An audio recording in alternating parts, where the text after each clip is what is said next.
Assalamualaikum warahmatullahi wabarakatuh.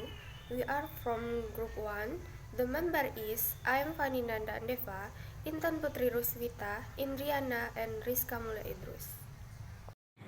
Assalamualaikum warahmatullahi wabarakatuh.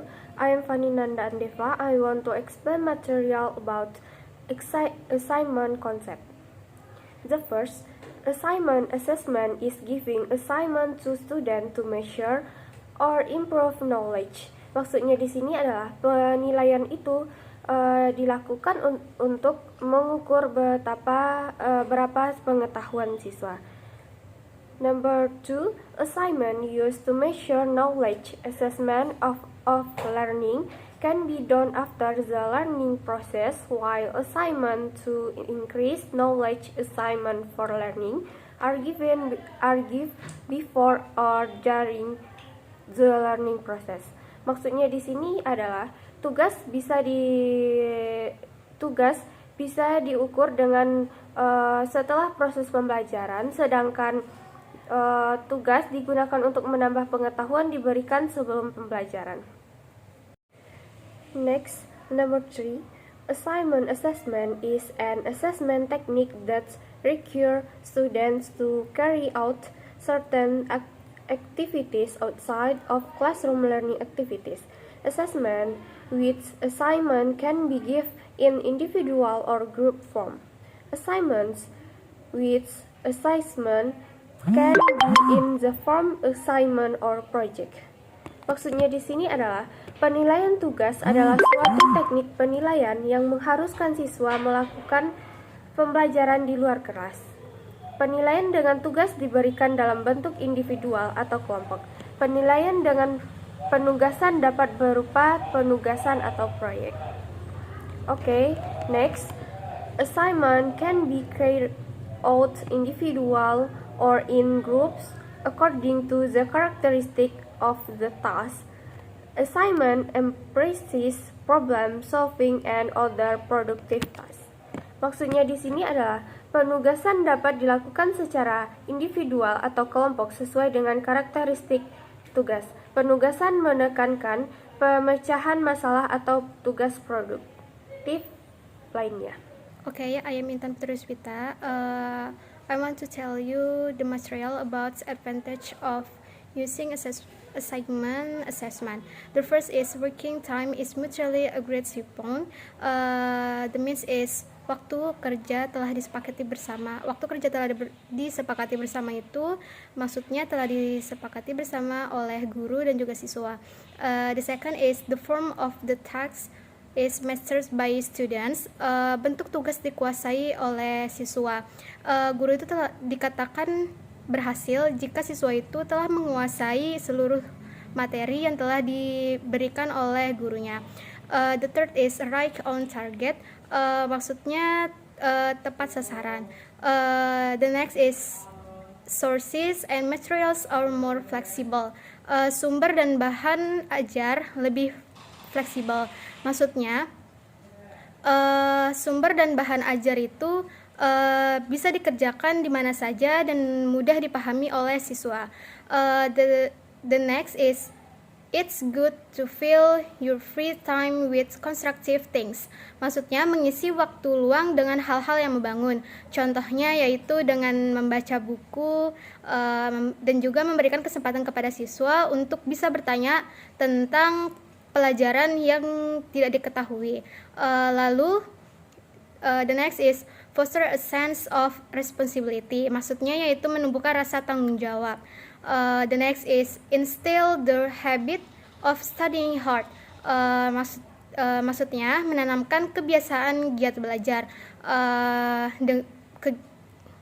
Menanamkan kebiasaan giat belajar itu bisa dengan mengatur waktu belajar. Untuk meningkatkan kesenangan belajar, kita sebagai siswa bisa memberikan hukuman kepada diri sendiri jika kita tidak bisa mencapai target belajar. The next is give students assignment that are practical in nature. Maksudnya memberikan tugas kepada siswa yang bersifat praktis, tugas yang tidak terlalu sulit dan juga menyenangkan. Thank you. Okay, my name is Indriana.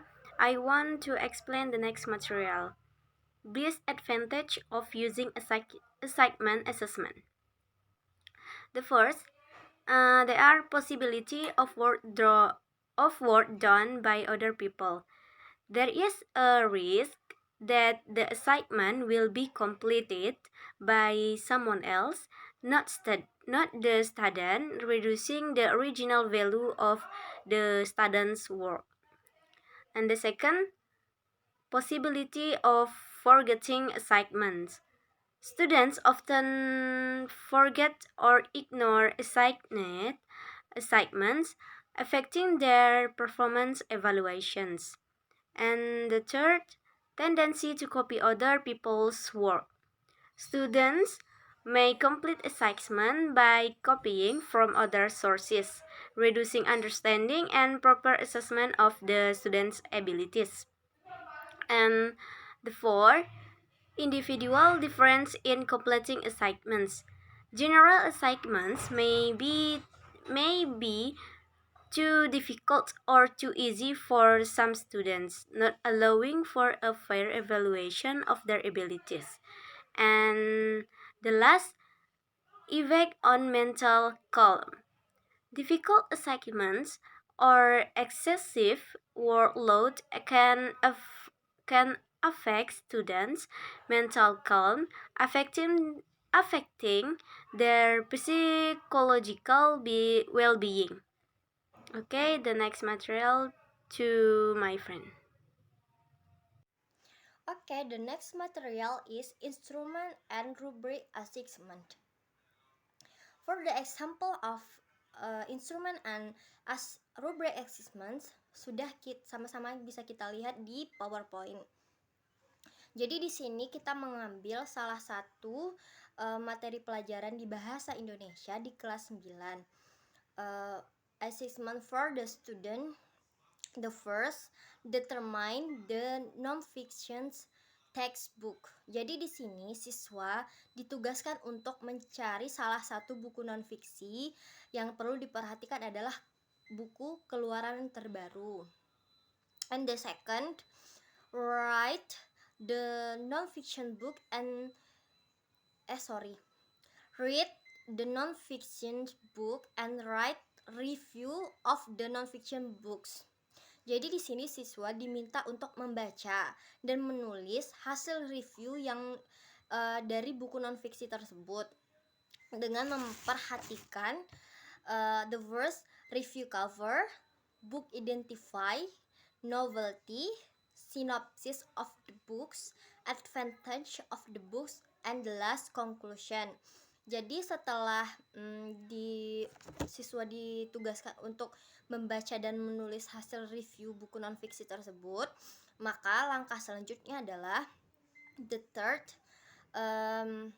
presentation about the review of non-fiction textbooks in front of the class without text, 5 until 7 minutes. Jadi siswa itu diminta untuk mempresentasikan hasil review buku non-fiksi tersebut di depan kelas dengan rentang waktu 5-7 menit tanpa teks sama sekali.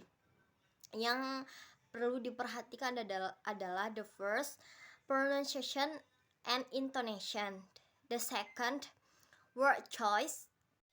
The third is delivery of content, the presentation for appearance, and the last one, answer the question about the non-fiction textbook. Jadi siswa itu diminta untuk mempresentasikan hasil review non-fiksi buku tersebut di depan kelas dengan memperhatikan hal-hal yang telah ditentukan oleh guru. Okay, we move to the rubric assessment. Jadi pada rubrik penilaian ini yang harus diperhatikan adalah the first, pronunciation and intonation. The score is 1 until 4. 4 is correct, 3 is not correct, 3 is quite correct, 2 is not correct, and 1 incorrect. Jadi yang harus diperhatikan adalah pengucapan dan pelafalan yang yang akan dipresentasikan oleh siswa di depan kelas itu. Jadi skornya dari 1 sampai 4. And the second word choice. Third is content about presentation for experience and answer the question about the non-fiction textbook. Jadi itulah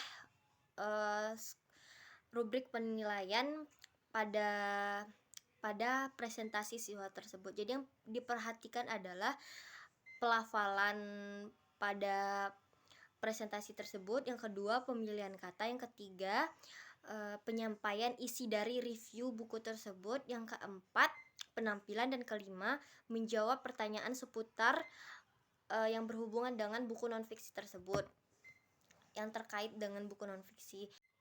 Jadi skor maksimumnya adalah 20. Untuk penilaiannya adalah